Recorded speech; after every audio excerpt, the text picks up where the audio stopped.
আসসালামু আলাইকুম আরহামতুল্লাহি আবরকাত।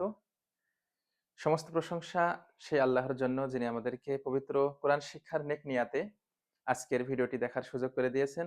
প্রিয় ভাই ও বোনেরা, পবিত্র রমজান মাসকে সামনে রেখে আমি শুরু করতে যাচ্ছি ছোট্ট একটি কোর্স, হাতে কলমে শিখব কোরআন।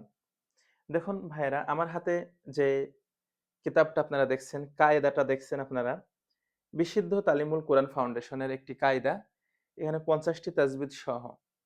বন্ধুরা, আমরা যারা অনেক পূর্বে কোরআন শিখেছি, ভুলে গেছি বা ব্যস্ততার কারণে সশরীরে যেয়ে কোথাও শেখার সুযোগ নাই। অনেক স্টুডেন্ট ভাইরা আছে যারা আপনার পড়াশোনার কারণে, অনেক ব্যস্ততার কারণে সশরীরে যেয়ে সুযোগ হয় না। তাদের জন্যে এই ছোট্ট কোর্সটি ইনশাআল্লাহ উপকারে আসবে। আমার অনেক প্রবাসী ভাইরা, বন্ধুরা আছে আশপাশে। তারাও শিখতে খুবই আগ্রহী। কিন্তু আসলে আমারও সুযোগ হয় না, আবার তাদেরও সরাসরি ক্লাসে এসে পড়ার সুযোগ হয় না।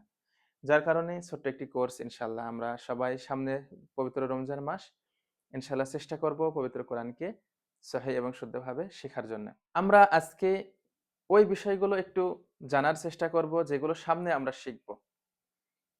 প্রিয় বন্ধুগণ, যেকোনো ভাষা শেখার জন্য আমাদেরকে প্রথমেই ওই ভাষার অক্ষরগুলো চিনতে হয়। যেমন আমরা ছোটবেলায় অ, আ, ক, খ, এ, বি, সি, ডি এগুলো থেকে কিন্তু আমাদের পড়া শুরু হয়েছিল। ঠিক কোরআন মাজিদ যদি আমরা সহিহ শুদ্ধভাবে পড়তে যাই, তাহলে আমাদেরকে প্রথমে অক্ষর চিনতে হবে। অক্ষরকে আরবিতে হরুফ বলে। দেখুন, আলিফ, বা, তা, সা এই সমস্ত যত অক্ষর আছে, অক্ষরগুলোকে হরফ বলা হয়। হরফ সমূহ কয়টা আছে? ২৯টি অক্ষর আছে আরবিতে। ২৯টি অক্ষর। সামনে আমরা এই অক্ষরগুলো সব সুন্দরভাবে শিখবো ইনশাআল্লাহ, এবং উচ্চারণের জায়গা সহ, মাখরাজ সহ। এরপরে আমাদের বাংলায় আছে আকার, হস্যিকার, হস্যকার, দীর্ঘকার, ঋকার, হ্যাঁ, বিভিন্ন আকার ওকার আছে। আরবিতেও ওইগুলোকে হারকাত, তানবিন, সুকুন এবং তাসদিদ বলা যেতে পারে। তো হারকাত হলো জের, জবর এবং পেশ। এটা জের, জবর, পেশকে বলা হয় হারকাত। তানবিন হচ্ছে দুই জবর, দুই জের, দুই পেশ। এরপরে হচ্ছে সুকুন।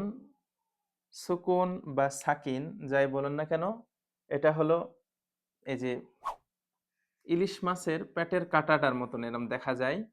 আবার অনেক কোরআনে বাংলায় কমার মতন দেখা যায়। যাই হোক, আমরা আমাদের চিনতে হবে, ব্যবহার জানতে হবে সুকুনের।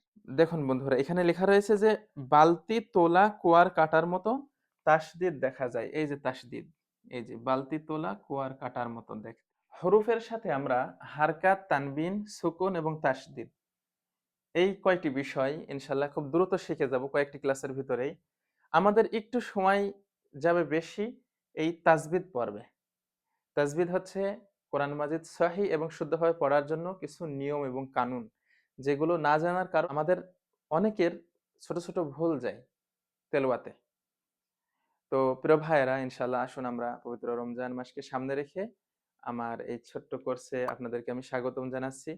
সবাই মিলে কোরআন পড়ার চেষ্টা করি, সহিহ এবং শুদ্ধভাবে শেখার চেষ্টা করি। জাযাকুমুল্লাহু খায়ের। দেখা হবে দ্বিতীয় ক্লাসে।